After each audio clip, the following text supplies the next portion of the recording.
All right, so we are talking to our good friend Dan Dunleavy from where are you at, Dan? I'm home in Fort Erie right now. Oh, Yeah, cool. yeah, we're home in Fort Erie. We're doing the Canadian don't go anywhere, don't do anything thing since March 12th, and yeah, it's I think we're slowly adjusting to that normal. But the sad thing is, it can't be over. Taking part with you folks and what you've been doing, and I've been watching from here, watching all your streams and your interviews, and keeping track of everything, and it's. I'll be honest, it caught me a bit by surprise that you were able to still get everyone together and play a little ball hockey or whatever's going on down there. But I really wish I could be there and even playing. This was the year I was going to get involved and start playing, but obviously we can't quite cross the border and come back without staying home for 2 weeks. So So that's where we're at.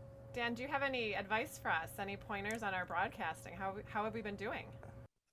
No, no, you've been doing great. You're working with a professional there in the Blazers, so you got that taken care of. But no, you've been doing great. I always tell people it's funny whenever you head off to a university or a college and you talk about the broadcasting business. And I remember people that were in the business when they came to talk to us. It's really just reminding everybody you're having a conversation. Cameras don't matter, the microphones don't matter, and whether it's Mike or it's Amy sitting down one on one, or both you talking to somebody at the same time, all the cameras and lights, they're there. But I mean, I'm sure now you're used to it. I mean, the two of you have done enough of these conversations that you're quite kind in asking for advice and being conversational. But you've already nailed it. You've gotten your message across. You do it at the rink so well. It's actually harder. You've probably noticed at the rink standing with a microphone in front of a group of people than it is sitting in front of a camera, just almost ignoring the camera halfway through a conversation. You forget it's there. So you've mastered everything very well. You're doing a great job. Well, thank you. So, Dan, our event is very community driven, and we try to make it very Buffalo. And your role as the with the Sabres, you're part of the Buffalo fabric now. So we really enjoy having you part of it.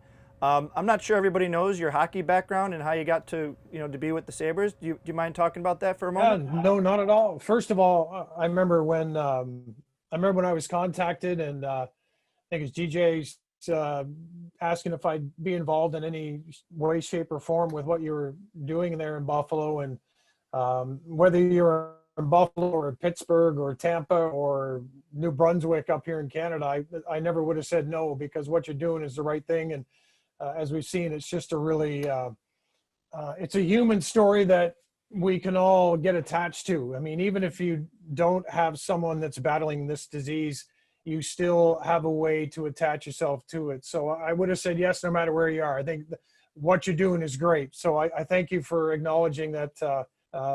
We're part of the Buffalo fabric. My wife and I. She's a Buffalo gal, so I met her when I came here to work for the Sabres. So there is that.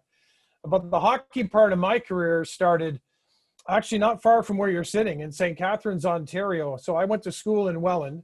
There's a college over here, Niagara College in Canada. Yep. And in taking radio and TV broadcasting, I was able to get involved. I was able to get involved in hockey play-by-play with the St. Catharines junior team that was over here at the time. You had, of course, the Welland Cougars. So you had that kind of hockey background really right from college onward. But when I started to get to a point where things started to change, and certainly from an NHL point of view, was really after 10 years of working in the Ontario Hockey League, which at the time was with Toronto St. Michael's Majors. And they became the St. Michael's Majors in Mississauga, and then became the Mississauga Majors when the Ice Dogs moved down to Niagara from Mississauga. So that's a confusing story, but it was 10 years of OHL there. And then a 9-year run that was also part of that with the World Junior Hockey Championship. So that took my hockey play-by-play career, traveling to Sweden, to Finland, and Czech Republic, and just different parts of the globe to see those hockey communities, and where the Johan Larssons and where the Lena Solmarks come from, and seeing how junior hockey in their countries is accepted. So I think that it was a really good learning experience for me, not only to understand hockey, but to understand the people that I would meet down the road from these different parts of the world when they get to the NHL. I then was back in North America after the 9 years of World Juniors are finished. It's funny, I hesitate talking about it because it's a Buffalo Buffalo conversation, but the Toronto Maple Leafs called and asked if I would be their radio play-by-play guy. And as a kid who grew up in Toronto and lived 45 minutes outside of the city, it didn't take long for me to say, "Are you kidding? Of course I'll take this job." Of course. I didn't apply for the job. Yeah, I didn't apply for the job. It was just something that, for me, working in Toronto with the Fan 590 for 20 years, and doing everything I just talked about, enough people had heard the work. And so I was quite shocked to get a phone call. I didn't know there was an opening at the time. So I shared, much like sharing here with RJ, I shared the play-by-play in Toronto with Joe Bowen. And we would split the season at 40 games apiece on radio. And basically what happened was Joe would do all 82 games, 40 of them on TV, 40 on radio. So I would pick up the other 40 on radio for Joe and then work with Maple Leaf Sports in different capacities, including Major League Soccer with Toronto FC. And then this all happened actually after the Buffalo Sabres called and offered me an audition of 2 games and with Harry Neal. And my first game with Harry was in Anaheim, and it was really just a one-off. And I'll never forget it. Obviously, working with Harry Neal was Unbelievable. something I couldn't believe was happening. I had to pinch myself at that time.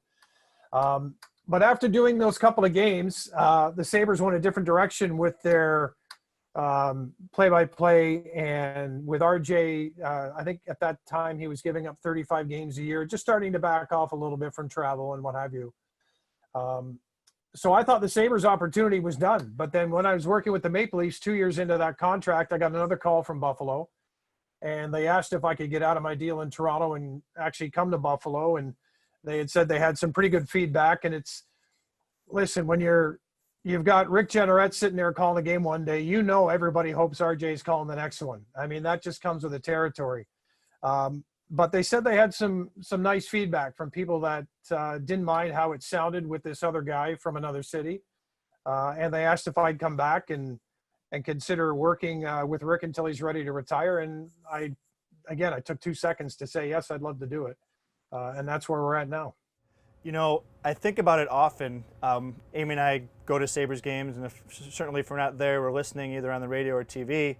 And I think of you in an interesting way because you're very good at what you do. I'm not just complimenting you. You're great at it, and it must be, in one sense, awesome to be with RJ because he's just he's so beloved, and he's so good and so he's so unique. But at the same time, it has to be difficult or challenging because you have to take over for RJ, and that has to be someone that really fits in. And I think if I can throw another compliment your way, you've done a great job, and I think the people of Buffalo really are getting to enjoy you as much as, if possible, RJ. So I think of you often in that regard. I thank you for that, and I will say I think a lot of credit here has to go to Larry Quinn, who gave me the opportunity, and then Kursan Bellis, and obviously our current ownership.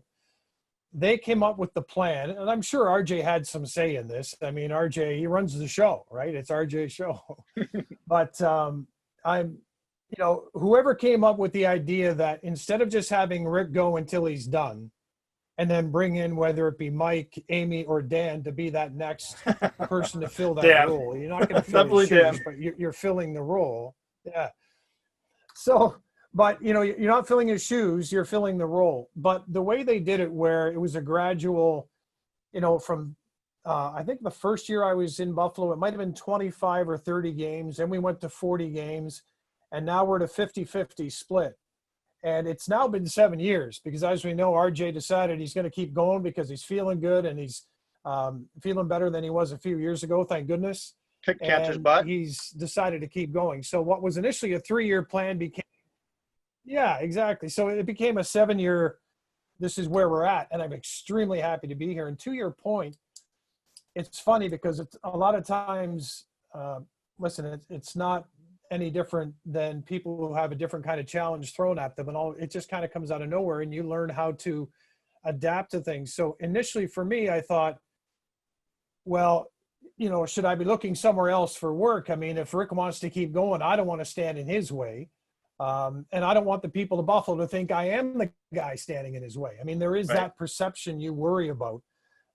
But, thanks to the community and honestly, people like yourself saying what you just said, I was constantly reassured that people were just starting to get used to the fact that, hey, when RJ's not calling the game, sure, we wish it was Rick every game, but we're actually getting used to this guy.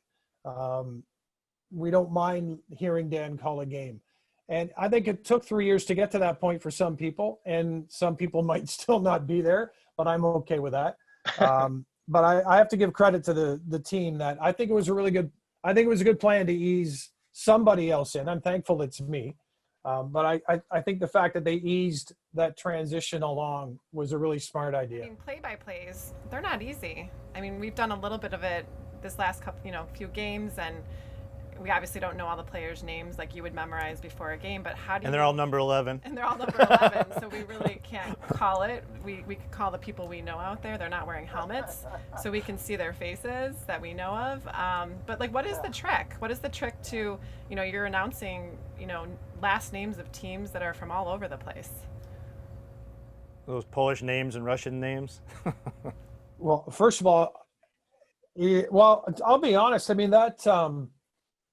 Again, I really think my 9 years of international hockey experience at the World Junior level and also at the Olympic Games level, I forgot to mention I call it Olympic hockey, that really helped me adapt to those. You mentioned the names and players in different countries. When you go to Czech Republic and pronounce somebody's name, it's different than when they come to North America and North Americanize their name. So, there's always a couple ways you can pronounce somebody's name from Czech Republic or from Sweden. I mean, we have on their team now Marcus Johansson, who, when we talked to him in the locker room in Buffalo, as soon as he got here, he said, "You can call me Marcus Johansson." So, it comes down to which is it? You gotta pick one, but you always go by what the player will tell you. But, Amy, you mentioned what's the trick? It's much trickier calling your event than an NHL game. For the reason that you mentioned, everybody's wearing number 11. I don't know any of the people that are playing aside from Alan Davis, maybe Alan Davis and a couple guys on the media team. And you mentioned it there yourself. You when you're calling the games and having fun with it now, you're recognizing people underneath the helmet because you know the faces, or how they, Mike, you might know how they tape their sticks, how they tape their skates. Those are all little things that at the NHL level, you're looking for that too. So if you have two players that are similar right-handed shots, the next thing you're looking for, let's say they're both 5'10", right-handed shots, they use the same stick. The next thing you're looking for is how are they taping their skates? How are they taping their stick? And that's just to quickly pick up on whether it's number 23 or 13 as you're calling a game. So those are the little subtleties you're looking for. Everybody, Amy, has a different skating stride, so I look for that too. There will be some guys that, there really aren't two similar skating. There's something different about everybody's stride. It's like a fingerprint on their game. So that's how also I can pick up who's got the puck maybe a little bit quicker than waiting. But then the rest of it comes down to homework. Before every game, I watch at least two of the team that we're playing the next night. I watch two of their previous games. Take down notes, do my homework, do my research on the team. And that's for every single game. So, you've got 82 games out of the year. So you're guaranteed to be watching, at least 160, if not 300 games a year to get those names down and to do your homework. So it's really no different than reading about them, which you do as well. But you watch a lot of the other teams' broadcast. You hear how they say their names. And that's how, for me anyway, that's where a lot of my prep comes from. One of the reasons I think that our event is able to be successful year after year is because we were able to have participants such as the media, both TV and radio, Sabres, yourselves, RJ, the alumni graciously give their time, and they play against fundraisers, and they come and they have a lot of fun. Guys like Petey and Coletta and Pekka and Gianta, those guys come, and Marty Baron, so to have yourself and RJ and all these guys, it's really one of the reasons that it's so well accepted, because you guys are all recognizable instantly, and we're a crazy hockey town. We're probably have NHL. We'll probably have the highest ratings of NHL, all NHL teams right now, and we haven't, we didn't even make the top 24. No offense, but anyway, my point is, we love having you guys. We appreciate you guys and girls being part of it, and it really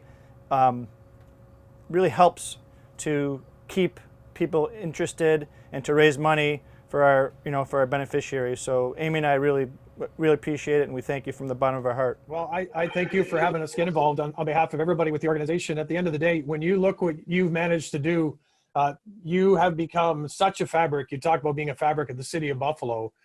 Your event is looked forward to. It's known about not only in Buffalo, but outside the city, outside the region. And the tentacles are just going to continue to spread. They're going to continue to reach.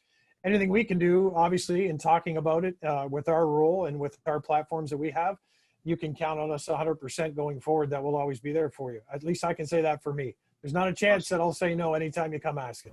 Well, we thank you. You've always been so, accepting. We'll ask you pretty last minute, can you announce opening or closing or help us in any way? And you're always willing to do that. Dan, is there a reason why the cause is important to you? Yeah, it's, I tell this story a lot when we have our Hockey Fights Cancer Night. It's not too lengthy of a platform, but my sister had a form of terminal cancer when she was about 8 years old. And she managed to beat it. And no child in North America, I can't speak globally, but I do know that she was the first child in North America to survive this particular form of cancer. And she became the test case for other kids who came up with the same cancer that she had. And it actually started, my dad was, you give your mom and dad a hug goodnight when you're kids and you go to bed. And dad just gave, my sister's name is Vicky. So Vicky's sitting on, dad's got a hold of her and he just gave her a little pat goodnight on the rump, said, "Good night, kid." And Vicky's, like I say, 7 or 8 years old. And dad mentioned to my mom, he says, I felt a lump there when I gave her a little pat goodnight. So they had it checked out right away, and it turned out to be a malignant tumor, and it was in her one of her cheeks in her rear end. They got her to Sick Kids in Toronto, and you ask about why I do it. I would go to every Sick Kids visit that my sister had. My mom and I would take Vicky. Dad was a Toronto fireman, so he wasn't home that often. So the three of us would go all the time, and all I remember is the drive to the hospital was so very eerily quiet in the car because, as we went along with the treatments, Vicky knew what was in store for her. And all I remember was hearing her screaming and crying when she was getting the treatments and how much they upset her. And I would sit in the waiting room and hear that. And as a little brother at that age, you're not quite sure what's going on, but behind that closed door that your sister is crying and she's upset. And that stays with you. So, as you grow up, thankfully she, as I say, she survived it. She's a year and a half younger than me. She's got 2 kids. She's got a granddaughter. She never had a reoccurrence of the cancer, which is great. My dad died about 2 or 3 years ago of lung cancer. I would say, given his profession and the fact that he was a smoker, there might have been a lot to play in that, but he passed away after cancer surgery. And then my mom had cancer as well, and she's still with us. She survived. She has non-Hodgkin's lymphoma still in her system, but it's not crept up to a point where she's had to have any treatments for it. So you ask why I'm involved. Out of a family of 4, I'm for some reason the one that hasn't had to deal with any treatments or anything yet. And every day I count my blessings for that. There's a part of me that thinks it's right around the corner for me, that how can I be the only one that's not had to go through it when the entire rest of your family has. But thankfully I haven't. And that's why when you call and anybody calls last minute to help fight this thing, I'll be there. Awesome. Thanks, Dan. Thank you so Thanks much for for sharing that. I have one last question. Hey, no worries, thank you. One last question. Who's going to win the cup? What year? This year. Because the Sabres, because it's funny. I had at Christmas dinner last year, I had an opportunity to sit with our owner, and I said to Terry, I said, I'm here to call a Stanley Cup win, and I'm not leaving until we do. And he just gave me that look and a little bit of a smile. So, and I meant that sincerely. I mean, I really feel that at some point there's a Stanley Cup call coming and it's going to come while I'm here. So the Sabres are going to get it in the right direction. We've got the right guy to build around, and I've got a lot of faith in Kevin Adams as a human being and learning his way around being a GM. So it's coming for Buffalo this year. Boy, you know what? I really was ready to say Colorado would be that team, and then Dallas has thrown a bit of a wrench into that. So out of the East, I'm going to say that the Islanders are definitely for real. They're a tough nut to crack in a tournament like this. And in the West, I'm going to stick with Vegas. I really am. I know there's a bit of a question mark in goal as far as what kind of drama is going on there. But as far as a complete team effort, I still like Vegas and their depth and how they play the game. So I'm going to say Vegas Islanders, and then I'm going to say Vegas is going to win the Cup. Yeah, they're tough. They're tough. I had Vegas and Tampa coming out of the East, but we'll see, because Boston and Tampa they're gonna kill each other. But I'm with you. Yeah, I mean, how do you count out Boston? How do you count out Tampa? I really got to give the players in the league a lot of credit. It's not because I'm sitting here wearing a team logo, but when you look at the times we're living in and the fact that they pulled all this off without one positive test, and the guys are playing some really, I mean, I know the two of you are watching.